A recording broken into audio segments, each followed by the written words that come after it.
पहला पतरस की किताब और उसका चौथा अध्याय, first Peter chapter 4 and verse 1 onwards. So जबकि मसीह शरीर में होकर दुख उठाया तो तुम भी उसी की मनसा धारण करके हथियार बांध लो, क्योंकि जिसने शरीर में दुख उठाया वह पाप से छूट गया, ताकि भविष्य में अपना शेष जीवन मनुष्यों की अभिलाषा के अनुसार नहीं वरन परमेश्वर की इच्छा में के अनुसार व्यतीत करे। अब यहाँ पर बाइबल हमें बताती है यीशु जिस तरीके से शरीर में दुख उठाया वैसे ही कलीसिया को भी शरीर में दुख उठाने की मनसा को धारण कर लेना है। इससे ऐसे पता चलता है कि जरूर कहीं न कहीं प्रभु अपने लोगों को आत्मिक जीवन में बेहतर पड़ाव पर पहुंचाने के लिए थोड़े समय के लिए शारीरिक पीड़ाओं से होकर जाने दे सकता है, पर इस बीच बचाव के लिए हथियार बांधने की बातें हमारे सामने रखी गई हैं। अब आगे लिखा है 12वें पद में, हे प्रियो, जो दुख रूपी अग्नि तुम्हारे परखने के लिए तुम पर भड़की है, इससे अचंभा न कर, यह समझकर अचंभा न करो कि कोई अनोखी बात तुम पर बीत रही है, पर जैसे जैसे मसीह के दुख में भागी होते हो आनंद करो, जिससे उसकी महिमा के प्रकट होने के समय तुम भी आनंदित और मग्न हो।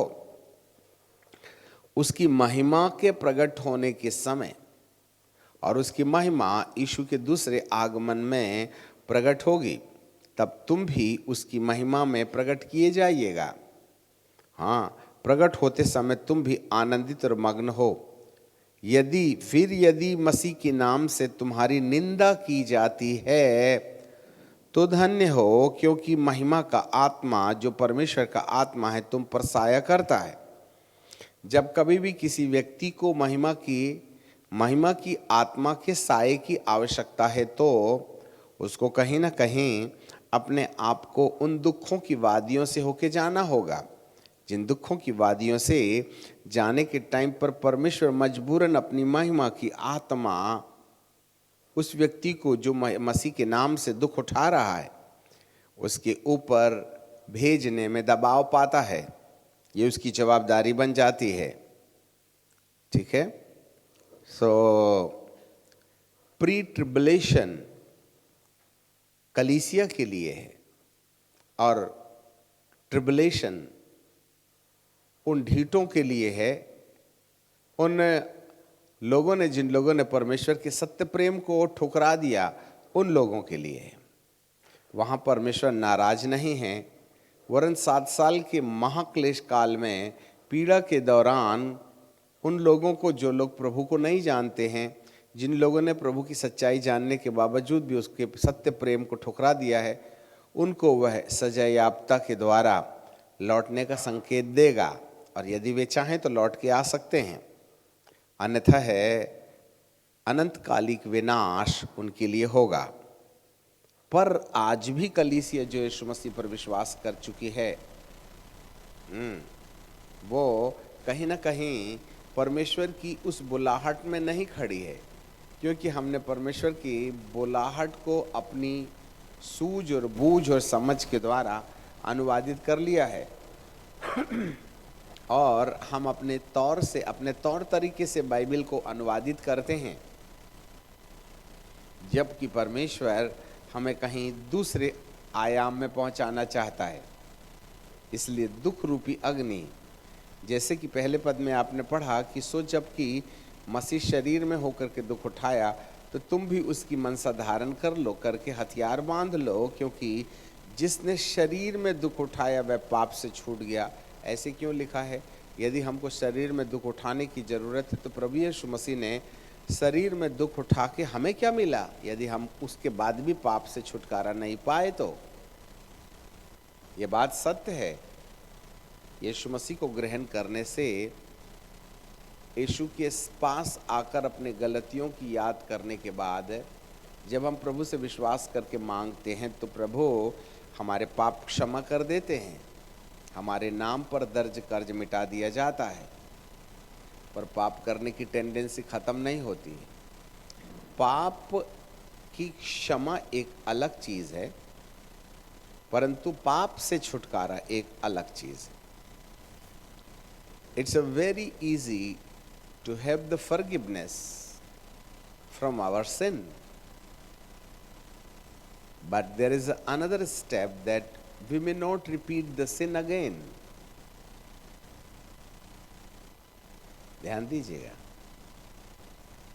पापों की क्षमा प्राप्त करना एक आसान बात हो सकती है, पर दोबारा पाप नहीं करना, अर्थात पाप को अपने जहान से अलग कर देना, ये हमारा दूसरा स्टेप है। पहले स्टेप में 99.9999 लोग आ जाते हैं, परंतु क्या वे पाप की क्षमा प्राप्त करने के बाद पाप के ऊपर विजय प्राप्त किए क्या? Can we say that they have the power over there since? क्या उनको पाप से छुटकारा मिला? क्या वो अब पाप नहीं करते हैं? क्या वे झूठ नहीं बोलते हैं? क्या वो चोरी नहीं करते हैं? क्या वे झगड़ा नहीं करते हैं? क्या इस प्रकार की बातें जो हमारे जीवन में हमें प्रभु यीशु के पास आकर अपनी गलतियों का अंगीकार करने के लिए दबाव दे रही थीं, क्या उन बातों से हमको मुक्ति मिल गई है? क्या हमने चिड़चिड़ाना, कुड़कुड़ाना बंद कर दिया है? और यही एक सबसे बड़ा एजेंडा है जो हमारी प्रैक्टिसेस में है, हमारे डीएनए में है। डीएनए खून का वो सिस्टम है जो आदतन हमारी पुरानी प्रैक्टिसेस को बाद में परिस्थिति के आधार पर फिर से रिपीट करने में दबाव देता है। हाँ, यदि मैं उद्धार के पहले चिड़चिड़ाता था तो विश्वास के बाद भी चिड़चिड़ाहट रहती है। ध्यान दीजिएगा, यदि मैं पहले क्रोधी था तो आज भी मेरे अंदर क्रोध है। इस प्रकार की बातें मेरे जीवन के अंदर पाई जाती हैं। So it's very easy to have the forgiveness, but it's very hard to have the power over the sin. पाप के ऊपर विजय प्राप्त करना एक अलग एजेंडा है, और जब तक ये नहीं होगा तब तक पाप से छूट नहीं पाए हम। पाप क्षमा मिल गई, पर रिपीट तो फिर से कर रहे हो। जब आपने गलती की थी ना, तब तो कहा हे अब मान लीजिए सन 70 में आपने माफ़ी मांगी या 92 में माफ़ी मांगी या 2015 में, हे पिता परमेश्वर मैंने जो जो जो जो गलतियाँ की हैं प्लीज़ मेरे पापों को क्षमा कर दो, आपने ऐसा कह दिया, ठीक है। तो क्या 2015, 2007 जब से आपने प्रभु को ग्रहण किया उसके बाद में कभी पाप नहीं किया? क्या किया? तो उसको माना क्या? नहीं माना। तो कर्जा है कि नहीं बैलेंस? इसलिए जैसे हम रोज दांत घसते हैं, अपने जीवन में भी प्रतिदिन अपने जीवन को चेक करके देखना चाहिए कि कोई चीज़ रह तो नहीं गई जहां मैंने आज गलती की है। 24 घंटे के दौरान ही हमें